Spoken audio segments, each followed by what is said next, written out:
Bonjour chers frères et sœurs. Aujourd'hui c'est le 18 mai 2020 et c'est un très grand jour et pour moi c'est un double grand jour. Pourquoi? Parce que il y a 100 ans, et ça pratiquement tout le monde le sait, naissait à Wadowice un homme qui allait changer la face de l'Europe et même du monde à la fin du XXe siècle. Tout le monde sait qui c'est Karol Wojtyła. Mais il y a 100 ans exactement le même jour, naissait quelqu'un dont vous ne connaissez pas la date de naissance, c'est ma mère.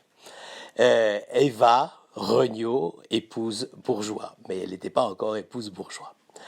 Et donc, les deux, dans ma vie, ont toujours été associés très profondément parce que bon, je ne crois pas aux coïncidences calendaires et je ne suis pas du tout superstitieux, mais quand même, ça m'a toujours frappé de voir que ces deux personnes qui ont tellement compté dans ma vie étaient nées le même jour. Alors c'est pour ça qu'aujourd'hui, je veux vous dire quelques mots très personnels. Et c'est d'autant plus important pour moi que l'évangile qui est proposé aujourd'hui, c'est la fin du discours de Jésus à ses disciples après la scène, c'est la fin du chapitre 16, les versets 25 à 33. Et le dernier verset, il est très connu, c'est la parole de Jésus, « Ayez la paix en moi, dans le monde vous avez de l'affliction, mais ayez du courage ou gardez courage, moi j'ai vaincu le monde. » Et bien, ces deux personnages, chacun à sa manière, évidemment, chez ma mère c'est beaucoup plus modeste, mais ces deux personnages, pour moi, incarnent exactement cette phrase. Chacun à sa manière. Alors d'abord, je voudrais insister sur quelque chose qui est quand même assez drôle. C'est que j'ai choisi ces deux photos. Ce n'est pas du tout l'image classique de Jean-Paul II affaissé sur son crucifix avec sa mitre, etc., le jour de son intronisation comme évêque de Rome, n'est-ce pas? Et c'est le jeune Wojtyła dans les années début, mettons, fin des années 40, toute la fin des années 40 ou début des années 50, le jeune aumônier sportif et qui, comme vous le voyez, n'a pas de col romain, mais quelle horreur! Alors il est prêtre, hein, pourtant. Hein. Il n'a pas de soutane, il porte une casquette, il rigole, il va faire du canoë-kayak, il est dans la nature avec des copains. Bon, bref, c'est le vrai Karol, celui qui a été formé au creuset de ce pays polonais près des Carpates, n'est-ce pas, et qui est un pays assez raide, assez dur, et on est sportif là-bas. Et de l'autre côté, évidemment, ma mère, rassurez-vous, ne porte pas la soutane, et c'est à peu près à la même époque d'ailleurs, et ce n'est pas les Carpates ici, c'est le Haut-Jura. Elle est en train de faire du ski, elle est sans doute jeune mariée, et elle a ces espèces de skis, vous voyez, avec les montures qui n'ont rien à voir avec ce que l'on fabrique aujourd'hui, mais elle est pleine de dynamisme et de joie, et elle est là prête à descendre en bas d'une petite colline qui est tout près de chez moi.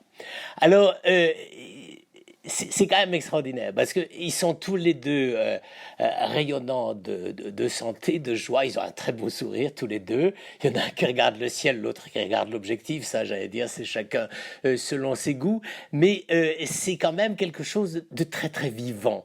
J'allais dire, ils n'ont pas du tout cette espèce de style convenu, des conformismes religieux, sociaux, etc. Ben non, on fait du ski, on fait du sport, on fait du kayak, on fait tout ce qu'on veut et on vit librement. Donc, vous voyez, pourtant, on croit toujours hein, que la sortie de guerre, ça a été quand même extrêmement difficile. Et ben non, ces gens-là trouvaient le moyen de mettre en œuvre leur capacité de bonheur de vivre.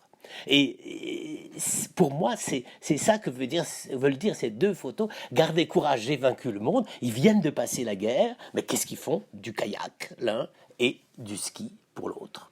C'est-à-dire, c'est cette espèce d'acharnement de bonheur, de vivre, de goûter la vie de tout son cœur et de toute sa sensibilité humaine, d'homme, de femme, et qui dit simplement, ben voilà, Dieu m'a dit ça, gardez courage, j'ai vaincu le monde, ben on va pas sauver le monde, c'est pas nous qui sauverons le monde, enfin, même pour Jean-Paul II, on peut pas dire que c'est lui qui a sauvé le monde, il y a que le Christ qui peut sauver le monde, mais ils ont cru à cela, ils ont cru à cette injonction au courage. Voilà pourquoi je suis si fier, bon évidemment je suis fier de ma mère, parce que avec son beau sourire comme ça, elle en a vu pas mal de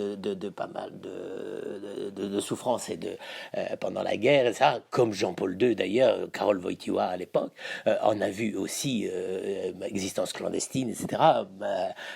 Tout ça, mais ces gens-là, ils ont vu la guerre, ils n'ont pas eu peur, ils ont dit, ben, on fonce et on veut vivre. Alors, c'est pour ça qu'aujourd'hui, ben, je les propose simplement, là, en juxtaposition avec la citation de Jésus. Je trouve que ce qui fait leur sainteté, c'est qu'ils ont gardé courage. Ils n'ont jamais désespéré. Et ça, on peut dire ce qu'on voudra, si quand on est des chrétiens aujourd'hui et qu'on commence à désespérer du Covid, du gouvernement, de toutes les cochonneries qui se passent dans l'histoire du monde, eh bien, nous n'obéissons pas à la parole du Christ, gardez courage, j'ai vaincu le monde. Alors, eh bien, aujourd'hui, que Saint Carole, même s'il s'appelle Saint Jean-Paul II, moi je trouve qu'on aurait dû l'appeler du nom de son baptême, parce que après tout, c'est ça la vérité, c'est que la sainteté vient du baptême, elle vient pas du fait qu'on est pape, ou même qu'on est mère de famille, on est saint à cause de son baptême. Et ben que Saint Carole, et j'ose pas dire Saint Eva, parce que il y en a qui vont me trouver un peu exagéré là, mais que du haut du ciel, il nous accompagne et il nous répète ce qu'il nous serine dans les oreilles toute la vie, gardez courage, j'ai vaincu le monde.